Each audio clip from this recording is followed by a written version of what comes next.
tal? Saludos, muy buenas noches, bienvenidos a Vía V. Daniel Lacalle, muy buenas noches. Muy buenas noches. Bueno, nos acompaña esta noche un trabajador de la City londinense, experto en finanzas, gestor de uno de los fondos de inversión más importantes del mundo y un iconoclasta, o por lo menos una persona políticamente incorrecta en estos momentos. Es autor de un libro titulado Nosotros los mercados, que se ha convertido en un auténtico éxito de ventas a pesar de hablar de economía. Y digo políticamente incorrecto en estos momentos porque mantienes unas tesis con respecto a qué hay que hacer para salir de la crisis y con respecto al origen de la crisis muy particular. Para que nuestros espectadores sepan mejor de qué estamos hablando, vamos a ver este pequeño perfil. Ah, estupendo. Entes abstractos, misteriosos, indefinibles. Poco o muy poco sabemos de los mercados financieros, pero no obstante, hay un sentimiento generalizado que los identifica como parte del elenco de villanos de esta crisis. Pero como en todo, de esta realidad también existen dos caras de la moneda. Daniel Lacalle pertenece a este mundo, el de los mercados, trabajando en uno de sus corazones, la City londinense.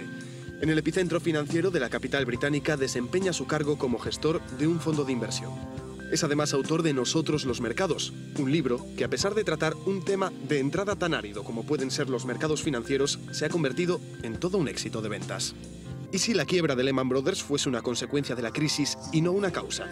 ¿Era crecimiento lo que espoleó hace no tanto a la economía española o ese crecimiento no era más que deuda? ¿Es el Estado y no los mercados el gran especulador económico? Planteamientos tan poco convencionales son parte de las razones de su éxito en librerías y plataformas digitales. Lacalle trata de desmontar las teorías conspirativas que rodean a los mercados a través de un planteamiento de lo más provocador. Los mercados no atacan, se defienden. ¿Tan malos los mercados como creemos o como cree buena parte de la sociedad?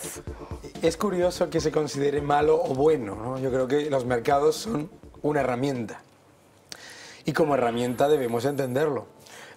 Yo creo que introducir ese nivel de teoría conspirativa de que los mercados cambian precios de una manera que no tiene que ver con fundamentales, que no tiene que ver con todo lo que está ocurriendo a nivel de tipos de interés, a nivel de monedas, que eso no lo hacen los mercados, lo hacen los estados y los bancos centrales, pues es como yo le llamo echarle la culpa de la comida al camarero, ¿no? No al cocinero. Pero ¿qué responsabilidad tienen en este follón de la crisis económica? ¿Se defienden como tú apuntas? ¿O cuál es el papel que están jugando en este gran lío en el que nos hemos metido? O sea, yo creo que en el gran lío en el que nos hemos metido, el error de los mercados financieros en general ha sido seguir esa llamada de tomar riesgo a cualquier precio que nos decían los bancos centrales. Los bancos centrales bajaban tipos de interés,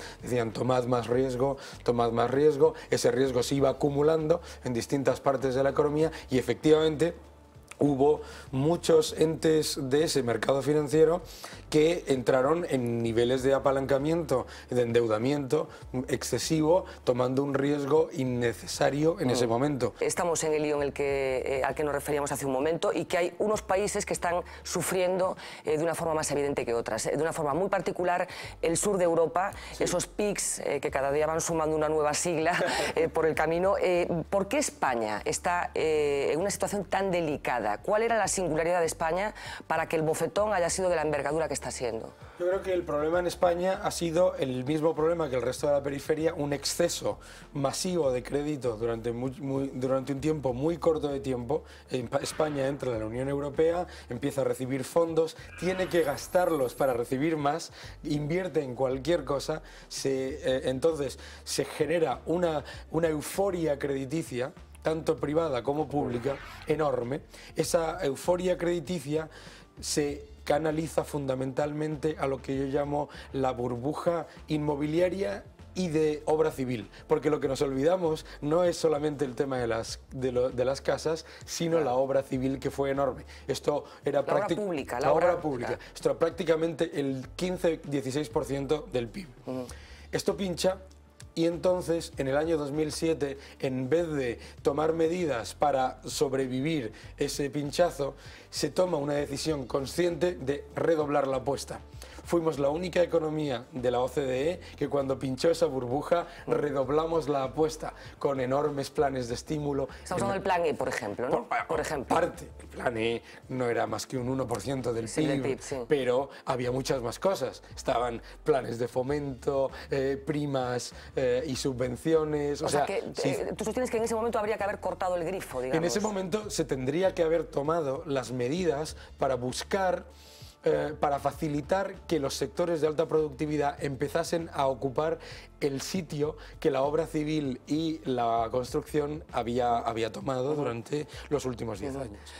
Hay una consecuencia de todo esto que es el paro que tenemos en España, que probablemente sea la variable más singular que tiene que soportar este país. Y yo te pregunto, ¿puede sobrevivir una economía con un 26% de paro? O sea, ¿qué tipo de distorsiones macro provoca en el conjunto? El paro es el enorme problema. ¿Por qué? Porque el paro genera morosidad bancaria, que debilita al sector bancario, porque el paro genera que el consumo desaparezca, con lo cual no hay inversiones, las empresas cierran, etcétera. O sea, el paro es el enorme problema. España ha tenido estos niveles de paro. Cuando yo salí de la carrera había un 25% de paro. Lo que ocurre es que el paro que se ha generado en España está muy orientado a esos sectores, a dos sectores, la construcción, el inmobiliario y también ahora el sector financiero en cierta manera. Hay una burbuja que todavía no ha pinchado, que es la burbuja del sector público. Esa burbuja del sector público se tiene que ir desfasando para permitir que con menores impuestos las personas creen sus propios puestos de trabajo. Y, por supuesto, hay que bajar los impuestos a la vez que se recortan gastos. Se recortan gastos innecesarios. El problema en España no es tanto el volumen de gasto sobre PIB como el gasto político y el gasto en lo que se llama gasto corriente, que no es inversión. Entonces, gasto público que parece que en lo que compete a las administraciones, que parece que de momento no están muy dispuestos a afrontar, pero con respecto a la decisión de bajar un impuesto, sabemos que hay una discusión dentro del propio Partido Popular que quedó en evidencia el pasado martes en esa entrevista que se le hacía al expresidente José María Aznar. Sabemos que por parte del equipo de Mariano Rajoy se ha dicho, sabemos que su programa electoral hablaba de bajar impuestos, pero ellos se han defendido de esa no bajada, sino de lo contrario. Creo que han sido 30 subidas de impuestos desde que llegaron al gobierno.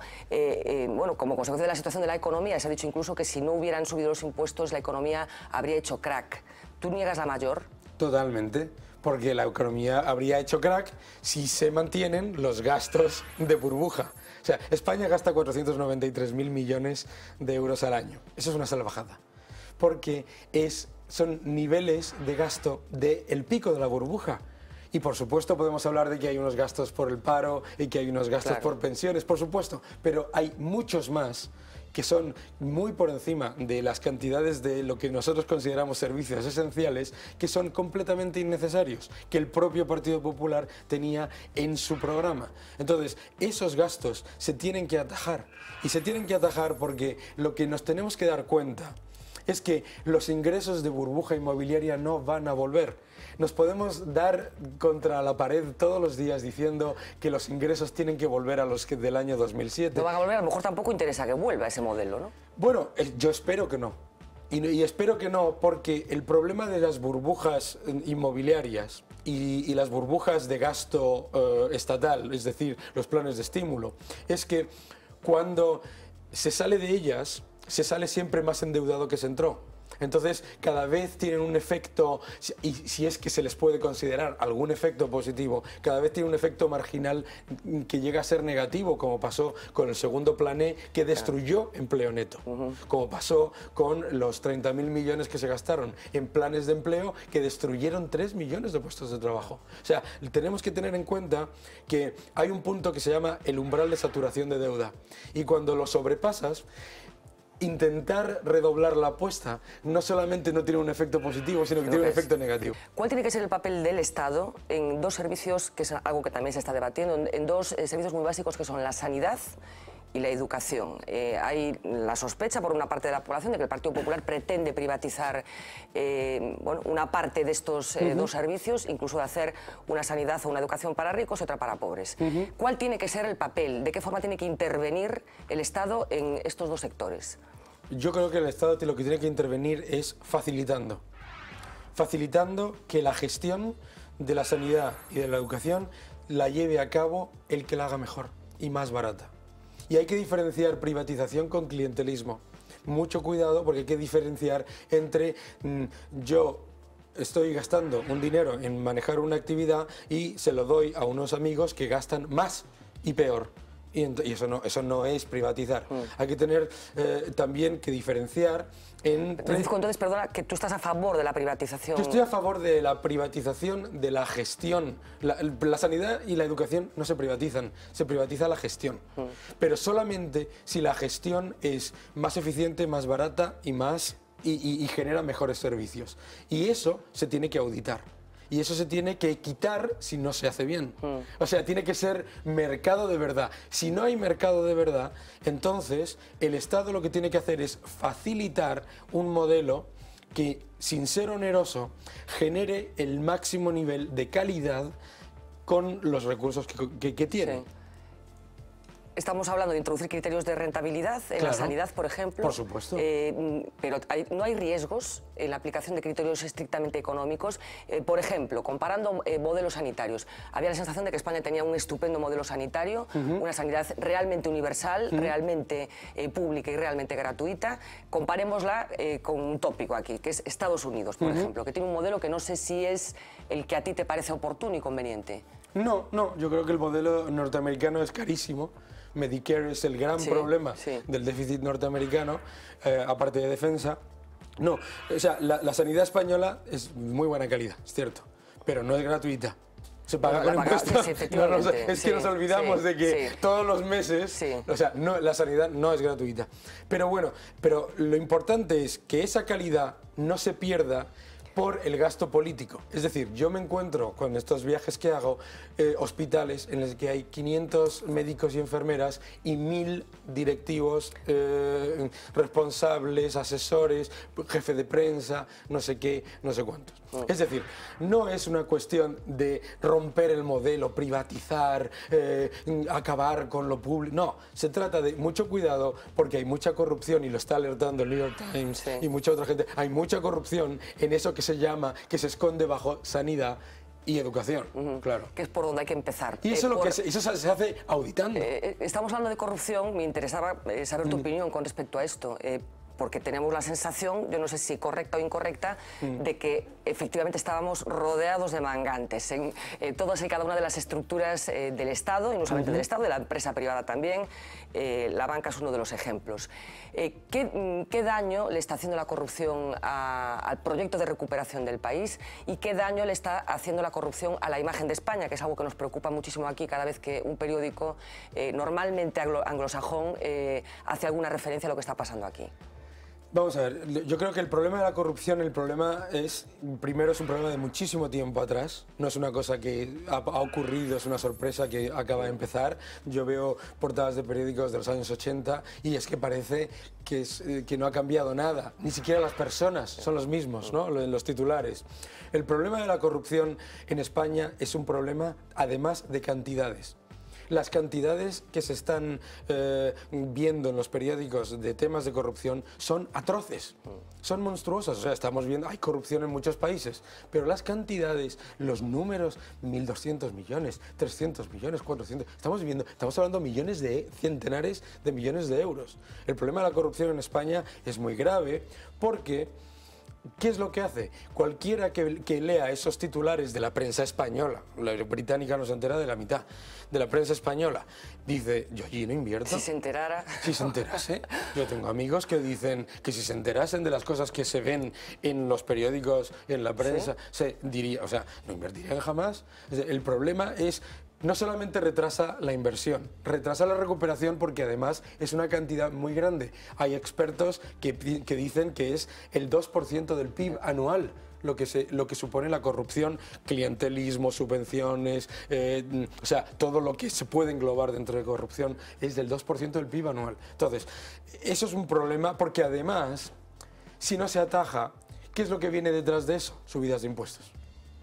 Subidas de impuestos para sostenerlo. Para compensar. Claro, y entonces el que invierte no solamente tiene un riesgo inversor, tiene un riesgo de seguridad jurídica, sino que además dice, y dentro de 2 años van a venir a cercenarme mi retorno. ¿Crees que es estructural la corrupción en España? No.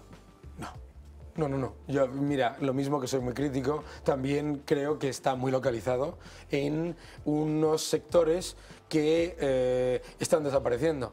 Gracias a Dios. ¿Por ejemplo? Que son la construcción, el suelo, la gestión del suelo, la industria subvencionada. O sea, esos son sectores que, si todo va bien, irán poco a poco pues, desapareciendo dentro del porcentaje que suponen dentro del PIB. Claro, pero se supone que esos sectores serán los corruptores, pero los corrompidos serán los políticos. Eso es, claro, los políticos, que yo no sé hasta qué punto, al desaparecer un foco de corrupción o una fuente de corrupción, buscarán otra para seguir siendo corrompidos. Y la pregunta concreta es, ¿crees que la clase política, el legislativo y el ejecutivo están tomando las medidas necesarias con la contundencia que requiere la situación contra la corrupción? ¿O, bueno, se siguen tapando algunas cositas? Hombre, a mí me da mucha pena que existan apuestas en Inglaterra a que de la corrupción en España nadie va a ir a la cárcel, por ejemplo. Jesús. O sea, ¿existen apuestas? Sí, a mí eso me da pena, como español.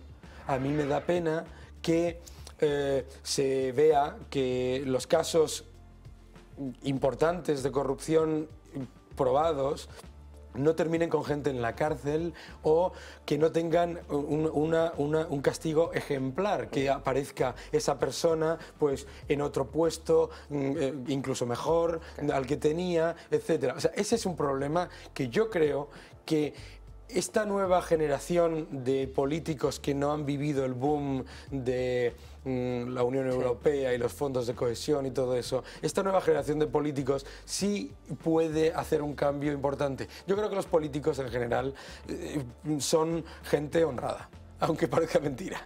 Lo que creo es que también están muy imbuidos por una información que les llega que es lo de esto no es tanto, no te preocupes, esto es peor, en Alemania están peor, en Inglaterra están peor, y yo creo que hay que ocuparse de lo nuestro. Y lo van a hacer, y yo creo que yo en eso soy positivo, y si no fuera positivo sería... Sí, nos hacíamos todos aquí colectivamente. Ya, siguiendo hablando de la corrupción, se trascendió mucho aquí en España, lógicamente, seguramente por un efecto comparativo, lo que pasó en Inglaterra con un ministro que fue a la cárcel, un exministro que fue a la cárcel por un asunto de tráfico, un asunto que parecía absolutamente menor y que efectivamente acabó con sus huesos en la cárcel. ¿Es un ejemplo de cómo funciona en Gran Bretaña la relación de las instituciones y de la justicia con la corrupción o no? ¿O es una exageración? A mí me decía un amigo mío norteamericano, decía, nunca infraestimes un país donde se hace cola en un cine bajo la lluvia. Es decir, es un país, Inglaterra y los sistemas anglosajones son sistemas basados en el castigo y no en el perdón. Y eso es importante porque corrupción siempre hay, y hay corrupción en Inglaterra y hay corrupción en Estados Unidos, hay corrupción. Pero el castigo ejemplar es, a veces, a mí hasta me sorprende. O sea, esta persona que ha pasado unos... Es excesivo, bajo tu punto de vista. Nunca no es excesivo, pero sí me sorprende la magnitud del escarnio público, primera página, por unos tickets de parking pasados a su mujer. O por 250 libras a un señor que ha hecho un curso que ha pasado a los gastos del Parlamento. Pero es importante. ¿Por qué? Porque cuando vas al Parlamento no hay coches oficiales. Porque cuando vas al Parlamento salen los parlamentarios y van al metro. Porque cuando tienes una reunión con el alcalde de Londres, viene en bicicleta y tiene un escolta. Cuando vas a Downing Street, el ministro tiene 10 asesores, no 82. O sea, quiero decir, hay una cultura. Hay, ¿no? una cultura, hay una cultura de castigo que por lo menos lo que hace es que previene que ocurra que cuando hay un escándalo como fue el de las dietas de los parlamentarios en Inglaterra, que en total, para que te hagas una idea, sumaba 21 millones de euros, que hoy eso ni aparece ese escándalo que fue brutal hace que el 33% de todos los cargos electos no se puedan presentar a las próximas elecciones. Directamente. Directamente. Esa gente no ha vuelto al sistema público, pero no vuelve al sistema público ni al privado. Aquí los metemos en el Senado.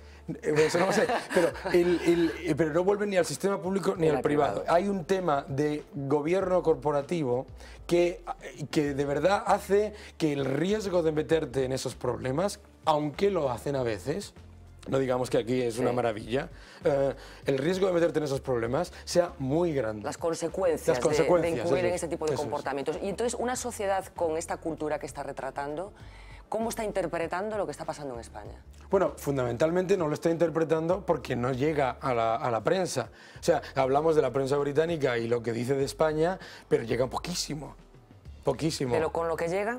Lo que llega, lo que fundamentalmente a la gente le impresiona es que en España, ¿qué se oye de España? Se oye de España que hay una política de austeridad monstruosa que está haciendo mucho daño a la sociedad. Pero luego llegan los números y resulta que los gastos por salarios en los presupuestos han subido un 0,8%. Entonces, lo que hay es perplejidad ante lo que se percibe que es una política muy agresiva de austeridad, pero luego en los números dice, pero si ha subido todo, excepto lo único que se ha recortado ha sido pues sanidad, educación e inversiones. Entonces yo creo que hay esa sorpresa de que ¿por qué no se hace lo que se hizo en Irlanda? No sé, yo creo que es más perplejidad. Perplejidad con con las medidas que se están tomando, sí, con los datos que ofrece a pesar de esa famosa austeridad. Insistiendo en el reflejo que se está haciendo en la prensa, que tú dices que es mínimo, porque no tienen toda la información de lo que está pasando. Una cabecera reciente de Daily Telegraph que hablaba de que España es oficialmente insolvente, era el titular. España es oficialmente insolvente, que causó un cabreo monumental aquí. ¿Exageró de Daily Telegraph o dijo algo que nadie se atreve a decir aquí? A ver, aquí exageró por un problema. Es decir, nosotros tenemos una cultura muy negativa de esconder y extender, que es...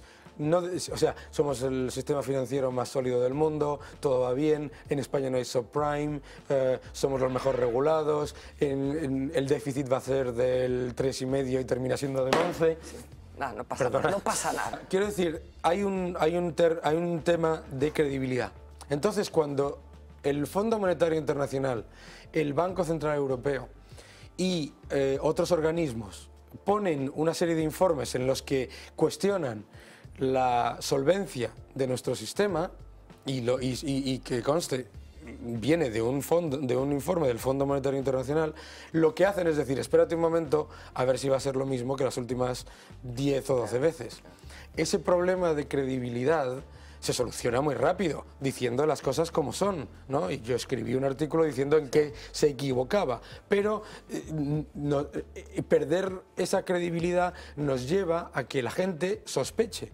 ¿Y por qué sospecha? Porque hace 3 años la banca española era la mejor. Hace 3 años no había, o sea, el caso de Bankia en el Reino Unido ha sido una sorpresa global, ¿no? Y ellos tienen sus propios problemas. Y ellos mismos, como fue precisamente la BBC... Pero problemas que reconocieron al principio de todo esto, ¿no? Es que, piénsalo desde este punto de vista, la BBC, cadena pública, alerta en directo sobre la quiebra de las cajas, de Northern Rock, de las cajas británicas. O sea, eso, imagínense... En televisión española. En televisión española. Claro, entonces cuando ellos alertaron sobre eso con los números, pues allí hay una cultura de tener muy claro que hay que ir y entender bien en qué nos pueden estar engañando.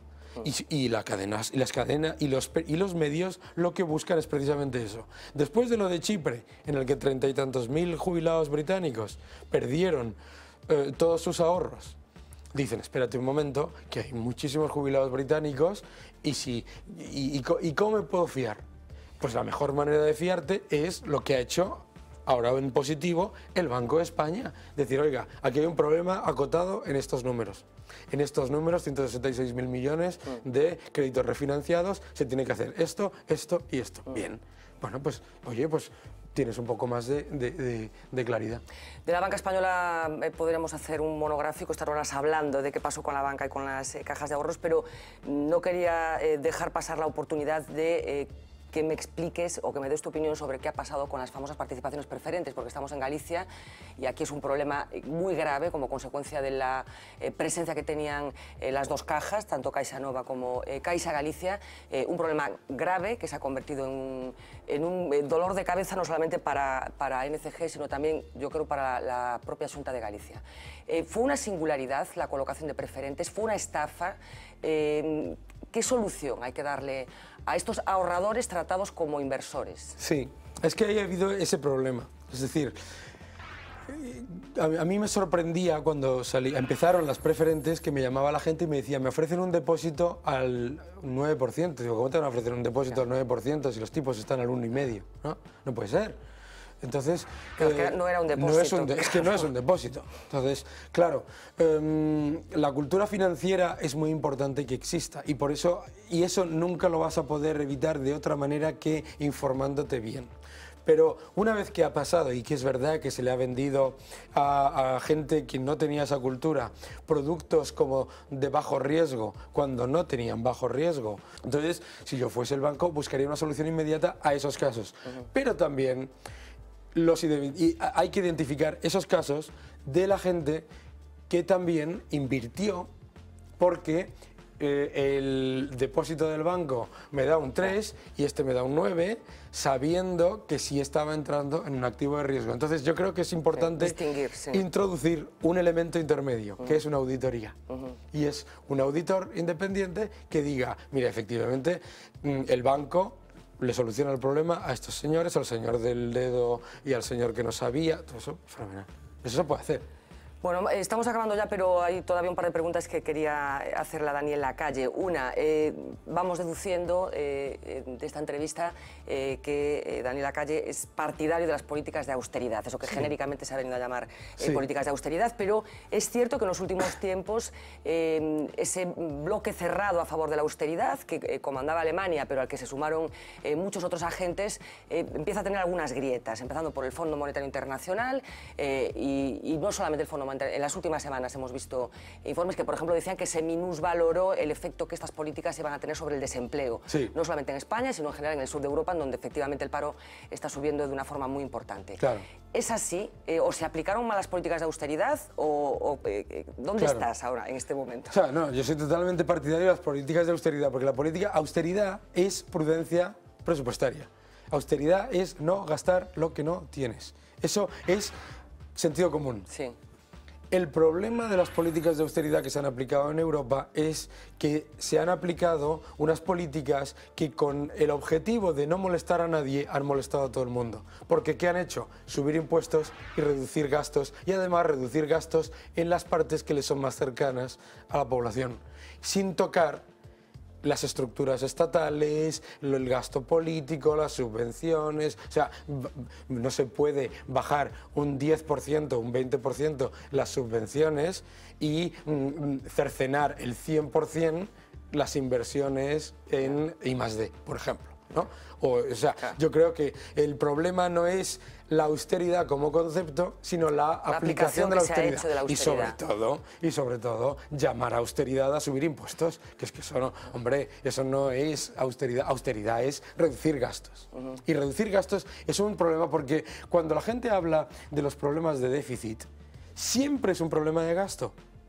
Siempre es un problema de gasto. La gente habla de fraude fiscal, todo eso está muy bien, que hay que combatir el fraude fiscal. No es un problema de ingresos, quieres decir. Pero no es un problema de ingresos, es un problema de gastos. Y es un problema de ingresos, y no es un problema de ingresos precisamente porque incluso si considerases todas esas cifras mágicas que asumen algunos sobre economía sumergida y aumento de ingresos, etcétera, si las asumieses todas, no cubrías el déficit de un año. Aún asumiéndolas, está bien. Bueno, Daniel trabaja en la City, como dijimos, bueno, un territorio que desde aquí parece un sitio en el que suceden unas cosas muy importantes y muy oscuras en ocasiones. ¿Cómo es realmente, Daniel, trabajar en la City? Hombre, ¿Y qué tiene de distinto a trabajar, por ejemplo, en la Bolsa de Madrid? No sé.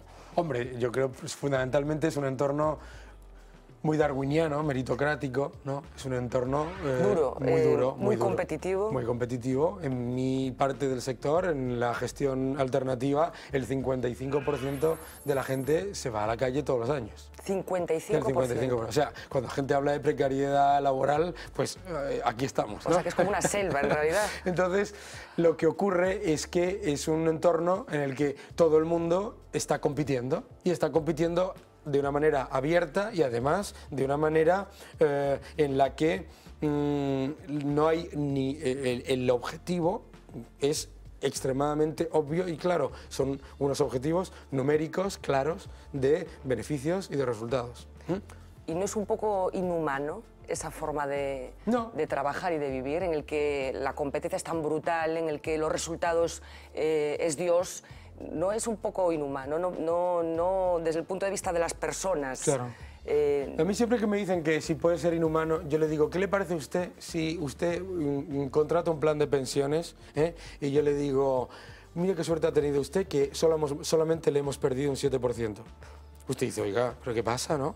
Entonces, claro, tenemos que entender que lo que estamos haciendo es gestionar el dinero y los ahorros de los demás y que esa gente lo que exige es que le demos una rentabilidad y que para ello nos pagan y nos pagan bien.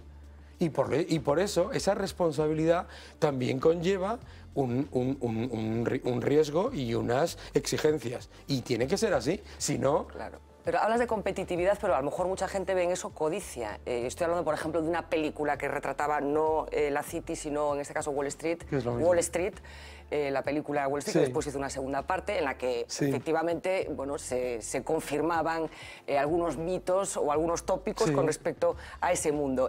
¿No tiene nada que ver con la realidad lo que allí se retrataba? A ver, el señor Gecko no existe en la City. El señor Gecko no existe.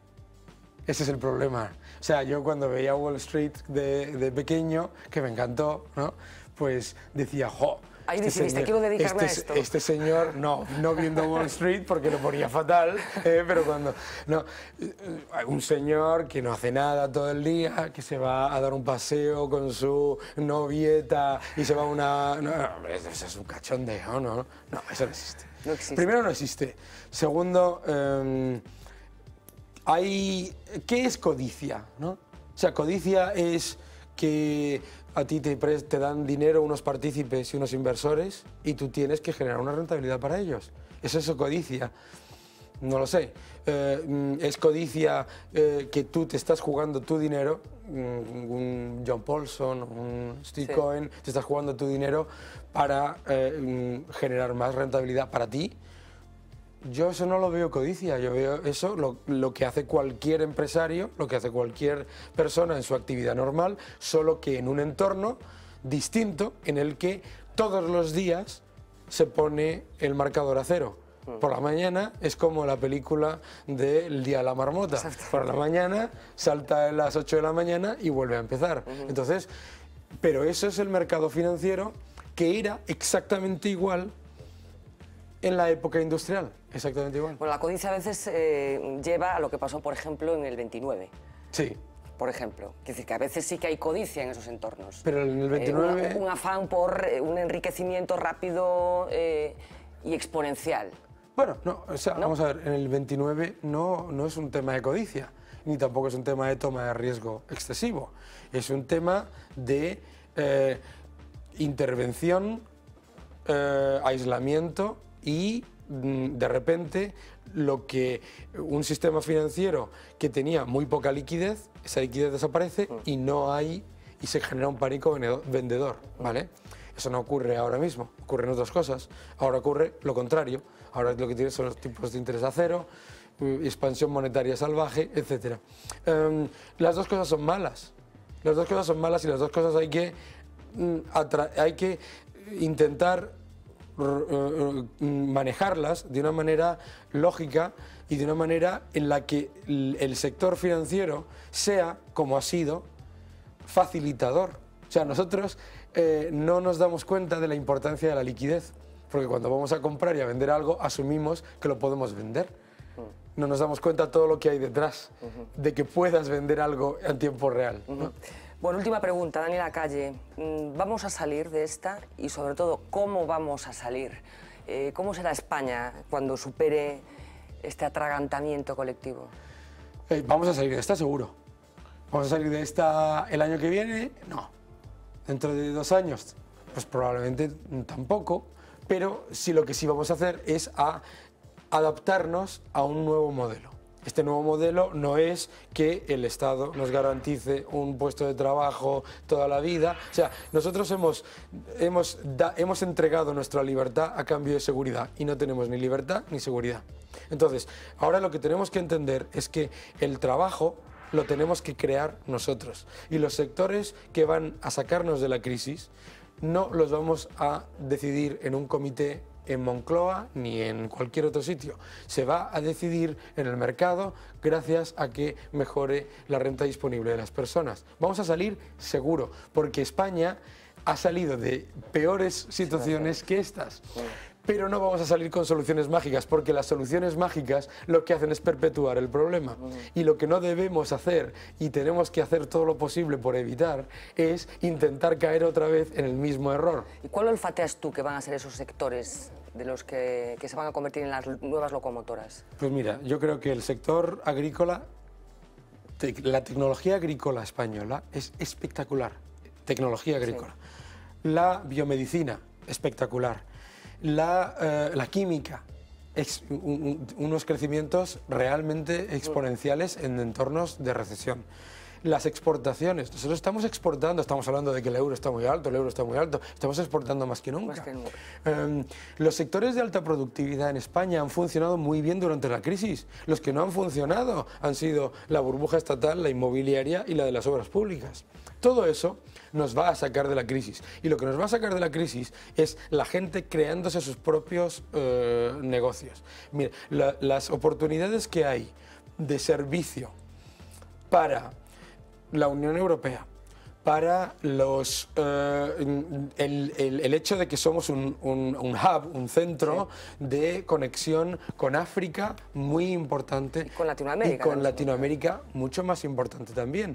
Todo eso son oportunidades en muchos sectores que se pueden llevar a cabo sin ningún tipo de problema. Bueno, pues con este mensaje optimista con respecto al futuro nos vamos a quedar. Dani Lacalle, un auténtico placer. Muchísimas gracias por esta conversación. Muchas gracias. Y mucha suerte. Gracias a ti.